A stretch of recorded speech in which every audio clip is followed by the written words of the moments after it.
Tonight on Leaving the Farm with Pat and Tammy, Salem witch trials, where judges were diagnosing witches.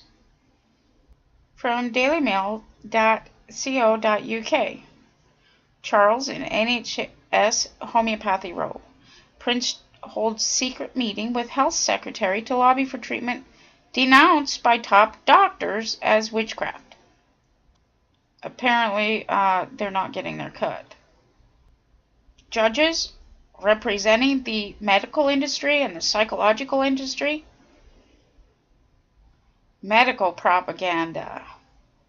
And how to raze everything to the ground based on the simulation of charity or law. The origins and methods of biomedical propaganda. Beginning in 1928, the Soviet Union's Cultural Revolution was intended to facilitate the transformation of the cultural superstructure at a time when industrialization and collectivism provided for fundamental changes in the economic substructure. There was no place in this new order for vestiges of superstitious, irrational, unscientific past. Traditional healers, who included shamans, mullahs, and folk doctors, found themselves the targets of a vigorous propaganda campaign meant to drive the indigenous population into the hands of the newly trained biomedical doctors, nurses, and midwives.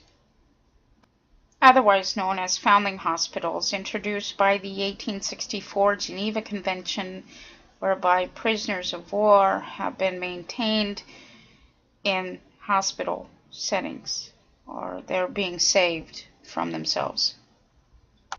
A recent example of the medical industry's influence is the murder of 22 children in India through such as the equivalent of the USDA here in the United States Incorporated.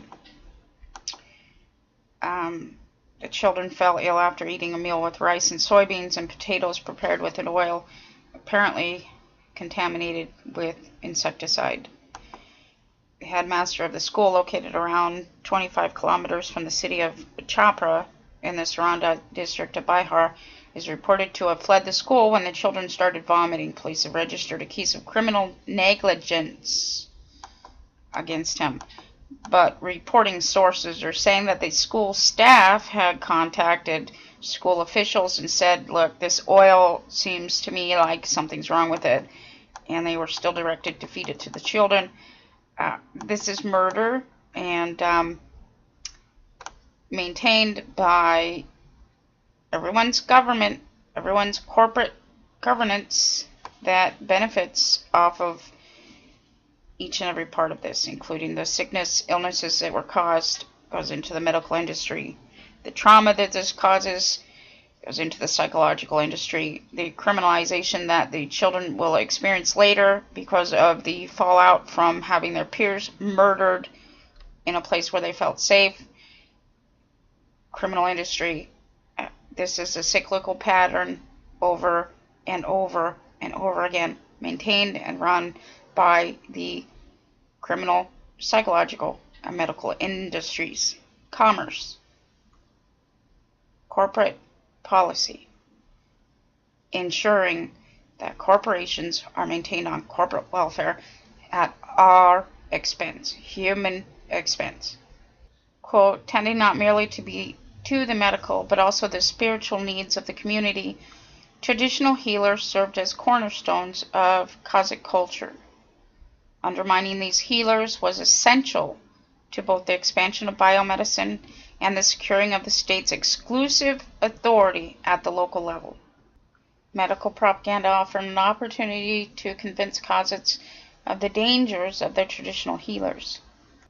One of the most profound aspects is that the shamans had been using spoiled or fermented mare's milk to treat tuberculosis, and it was effective in treating tuberculosis. However, you are taught through Western medicine that there's no cure for it. So, of course, we go back to the Salem witch trials, judges diagnosing injury and benefiting off of our demise. This is what the legal industry is there for. This is what the medical industry is there for. Psychological industry and the criminal industry. All of these things are benefiting attorneys, not humanity.